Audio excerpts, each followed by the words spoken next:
할렐루야. 네, 우리 양옆에 앞뒤에 계신 분들과 인사 나누겠습니다. 잘 오셨습니다. 은혜 받으세요. 이렇게 인사하겠습니다.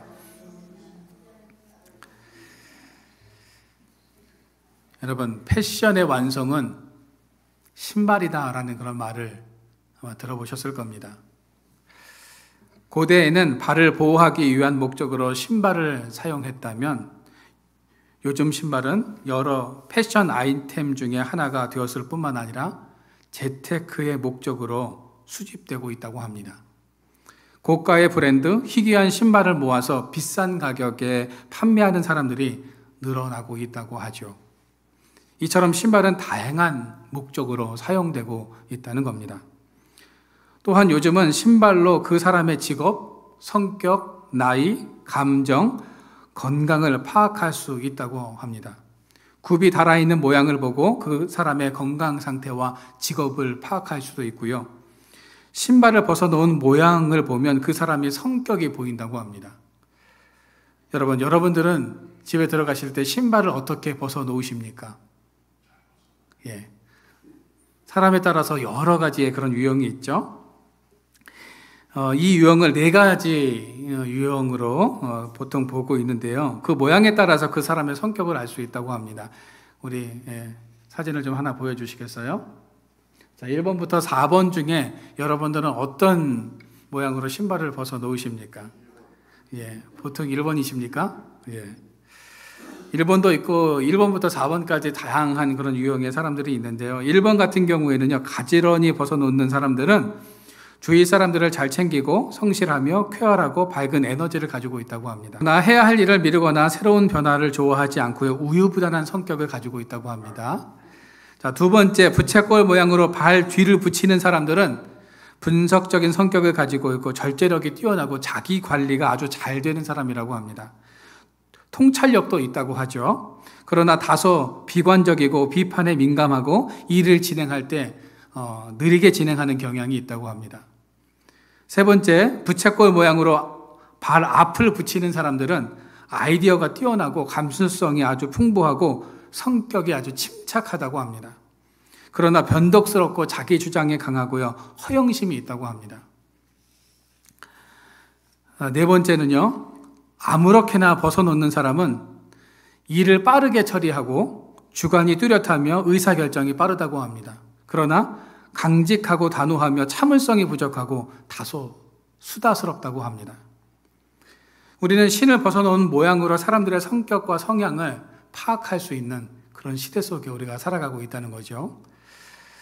며칠 전이었습니다. 인터넷을 보다가 아주 우스운 사진 한 장이 있어서 여러분들께 좀 소개해 드릴까 합니다. 좀 하나 보여주시겠어요?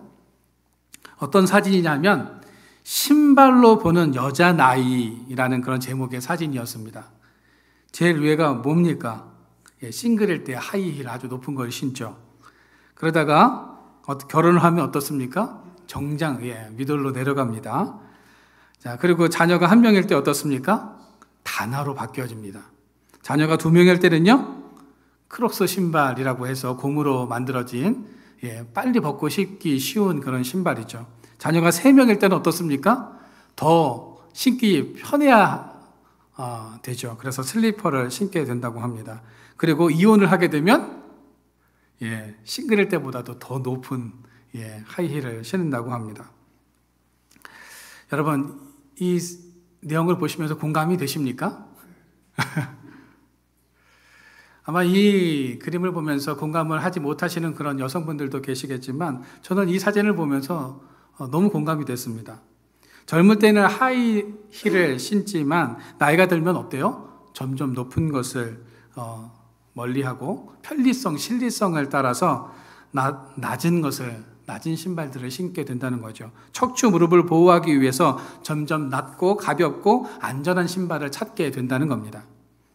저는 이 사진에서 3명의 자녀를 기르는 엄마의 신을 보고 웃음이 빵 터졌습니다. 너무 공감이 됐기 때문입니다. 자녀가 많은 엄마들은 굽이 높은 신발을 신을 수가 없죠. 왜냐하면 기동성이 필요하기 때문입니다.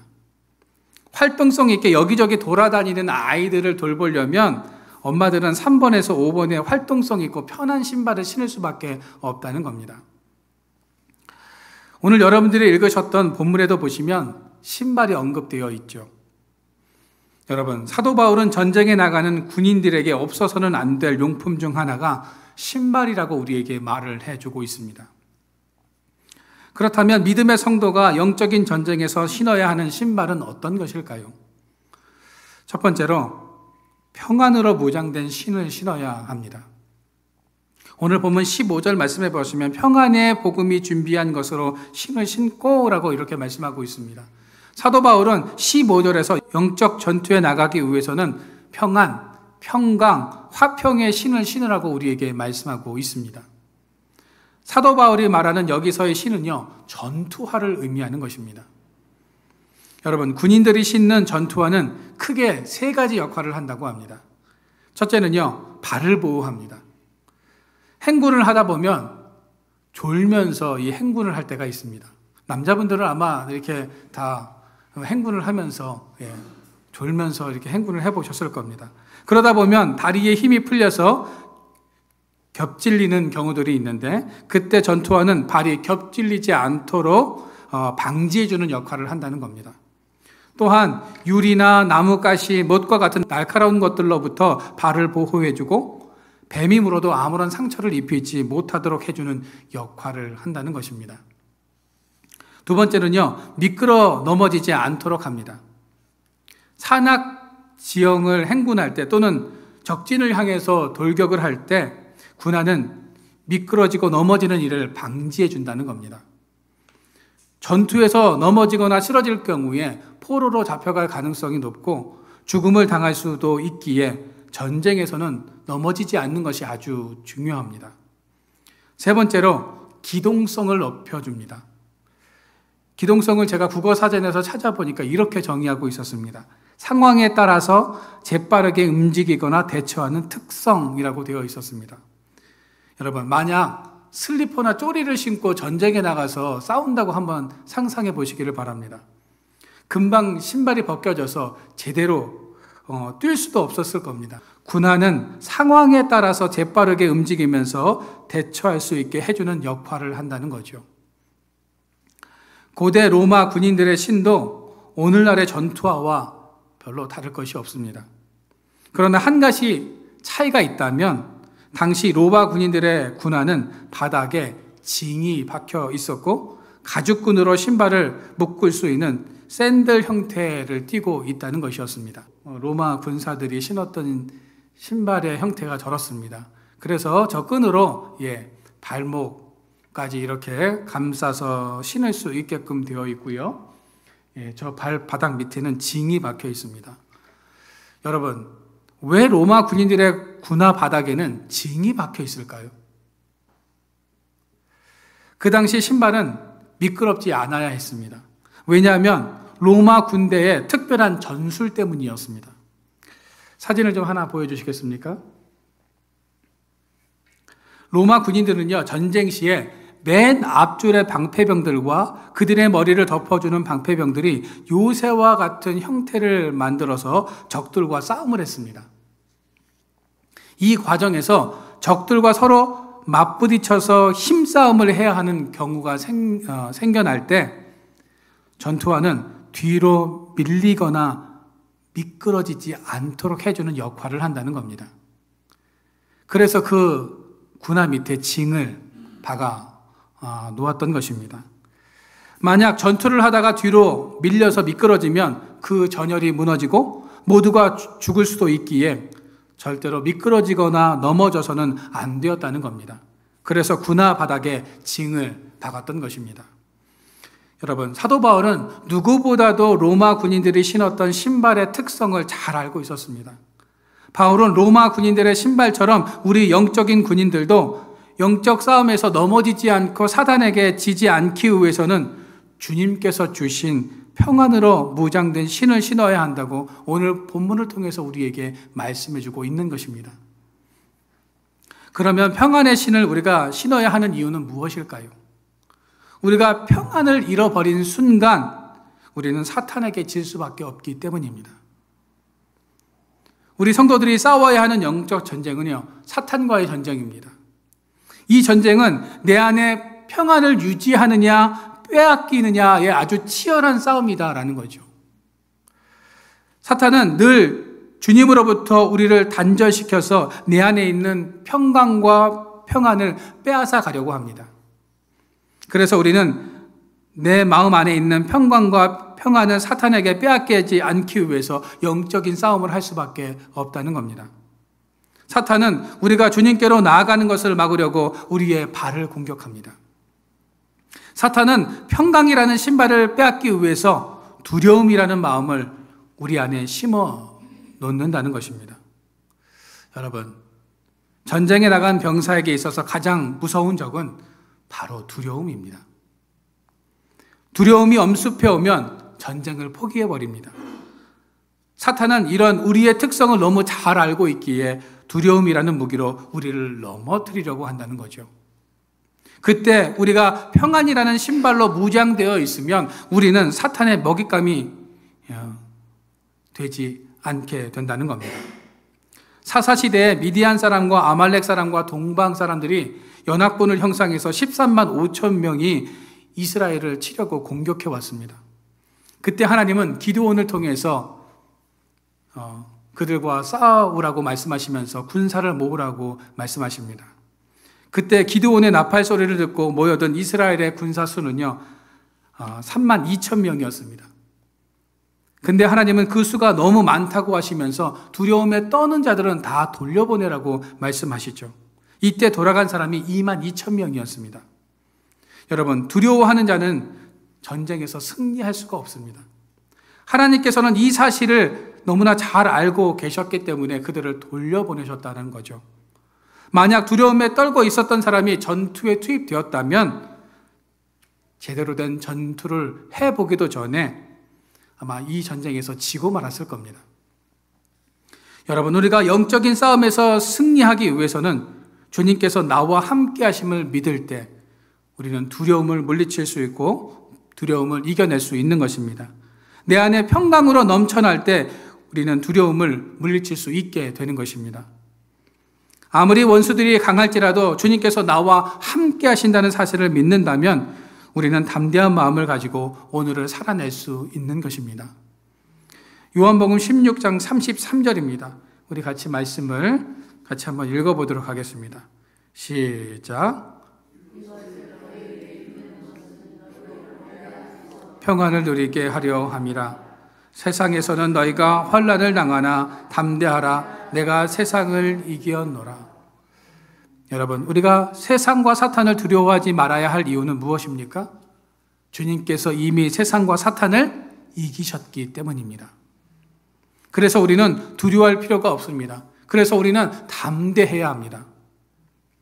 사탄은 우리에게 두려움과 불안을 안겨주려고 모든 수단과 방법을 다 동원합니다. 우리를 넘어뜨리기 위해서 우리의 약점을 공격해 온다는 거죠. 우리가 바로 서지 못하도록, 믿음 안에서 바로 서지 못하고 넘어지도록 수단과 방법을 가리지 않는다는 겁니다. 그래서 우리는 평안의 신발을 신어야 하는 것입니다. 우리가 평안으로 무장되어 있으면 불안이 나의 마음속으로 밀고 들어오려고 해도 우리는 그 공격을 피하거나 막아설 수 있다는 것입니다. 걱정과 근심을 우리가 밀어내고 어느 때든지 담대하게 바로 설 수 있게 되는 것입니다. 여러분, 바라기는 나를 두려움에 떨게 하고 불안하게 하며 걱정과 근심으로 몰아가서 넘어뜨리려고 하는 이 사단의 공격을 우리가 평안으로 밀어내고 막아설 수 있기를 바랍니다. 사탄이 아무리 힘이 세도요, 주님이 도우시면 우리 안에 불안과 두려움은 들어올 수 없게 되는 것입니다.